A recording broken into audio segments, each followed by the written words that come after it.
All right, guys, so here is our first example of how to find the mean of a data set. But let's go backward for a moment and talk about yesterday's lesson, which was to find or to identify statistical questions and what makes a question a statistical question. So our question here is, we were going to ask students, how many text messages did you send on Monday? And this is a good statistical question because the answers will be varied. We would expect to have many different answers. So we have done that, and here are 10 students that we asked that question. You might know some of them.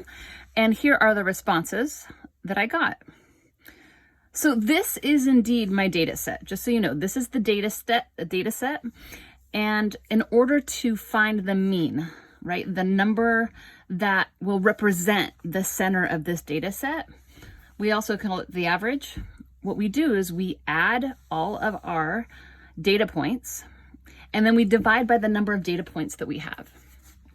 So to show you what that looks like, and I'm going to be working way down here, I am going to just draw a line here and put a plus sign because I'm going to add these up, okay? And you're going to have to trust me, I've double checked my work here, and if I add all of these numbers up, I get 440. That is step one. So if I go back over here, boom, step one is done. I have a sum here.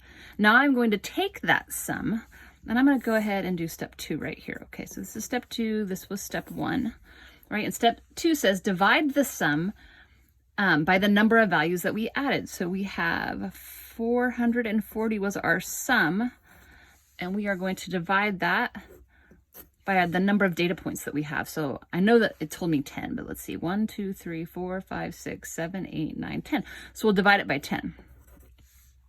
So we start out like we always do, and we go, okay, I cannot divide that 4 by 10. So I scooch over and I can divide 44 by 10 and I get 4, okay? That's divide step. Then I multiply. So 4 times 10 is 40. Right. And then I subtract. 44 minus 40 is 4. I'm going to check so far. So I go, is 4 less than 10? It is. That means my 4 appears right, and I bring down the 0. And this works out nicely. 40 divided by 10 is 4.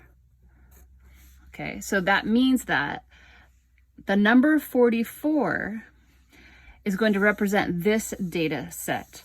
And if I were to divide all, or to add all of these up and then equally distribute them to each kid, the average would be 44 texts.